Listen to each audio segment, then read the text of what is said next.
Considering how much of an immediate obsession Avengers Infinity War inspired in its audience, to the tune of a couple of $1 billion in fact, it's incredible that there are any revelations left to be had. But because Marvel were tighter than Black Widow's leather suit when it comes to spoilers, there wasn't much of an opportunity to uncover the secrets, and it's taken until the digital release of the film in the US for any of these new revelations, qualifications, and theory-killing info dumps to make it to the fans. So with that in mind, I'm Will for WhatCulture.com, and I bring you 10 new secrets revealed about Avengers Infinity War.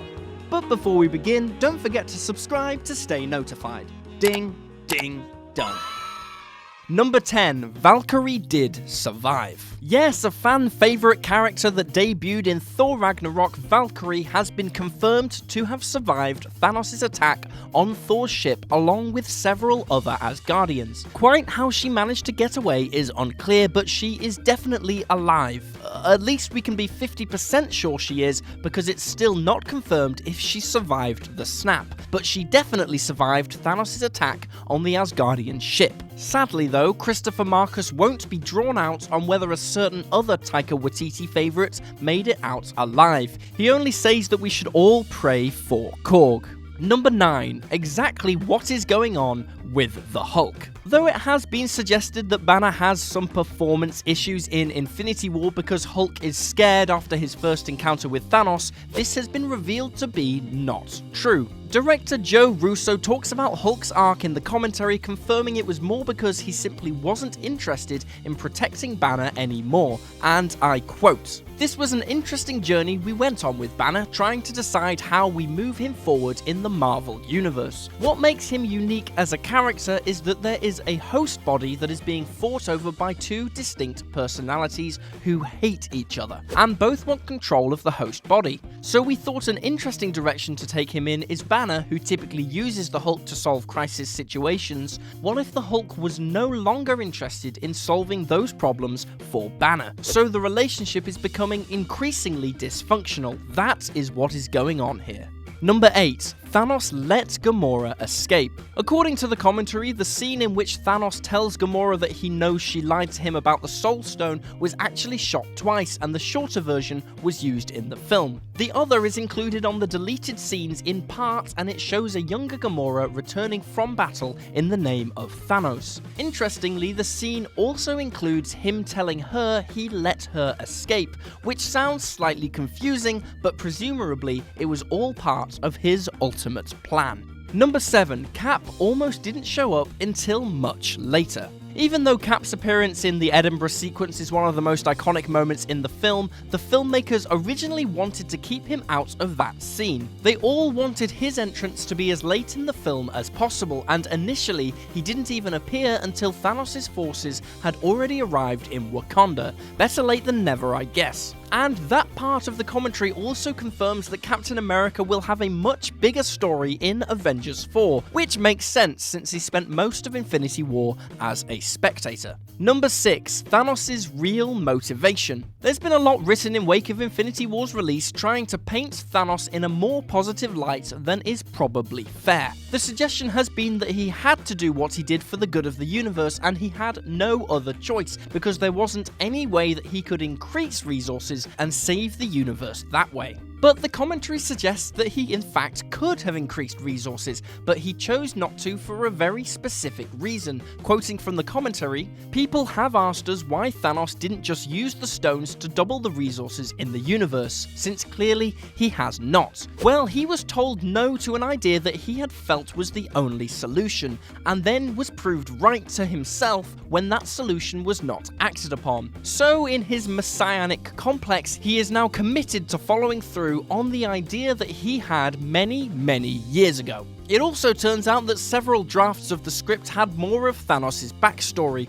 and more scenes set on Titan, but all were snapped away from the script at various stages of production. Number 5. There were almost dragons in Infinity War. Despite the fact that Peter Dinklage is a cool addition to the film, he wasn't always going to be involved. The script discussions early on actually took in various options for explaining how Thor would get Stormbreaker to replace his lost hammer. And one of the most interesting revelations is that dragons were at one point entertained as an option, which would have been pretty badass. But the decision to bring in Eitri was taken because it tied back to the main story better, and it reminded everyone that Thanos is actually a complete dickbag of a character.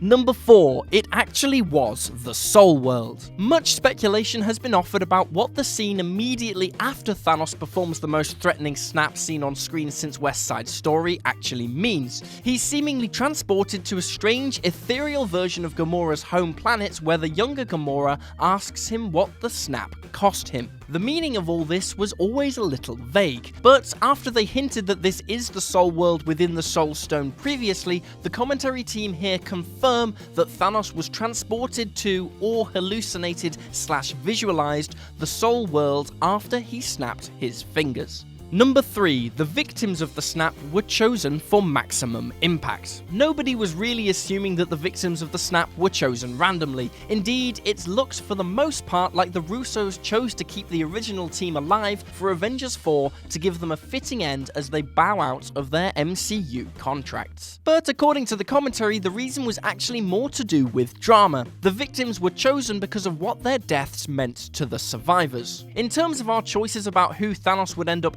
eradicating with his snap, it was very story focused. How do we pay off each individual character's storyline most profoundly? The first person to go is Bucky Barnes, and it's shot from Captain America's perspective. You know, we're watching Cap go through the experience of watching Bucky go away. And to see those characters react in those situations is very powerful and resonant. Number 2, Spider-Man almost died a lot quicker. During the death scene, Joe Russo and McFeely discussed the extended goodbye that was set apart from the other deaths, which were all pretty much instantaneous. Stephen McFeely noted that originally it wasn't nearly as drawn out. However, the version we got in the film was done partially because of Tom Holland's improvisation of the moment, and also maybe because they're sadists and wanted us all to bleed from our actual hearts. Number 1. The snap damaged Thanos permanently. The commentary includes a throwaway line by Joe about the immediate aftermath of the snap, adding a detail to the fact that the gauntlet is obviously damaged. And I quote, "The power that it takes to use all 6 stones is significant,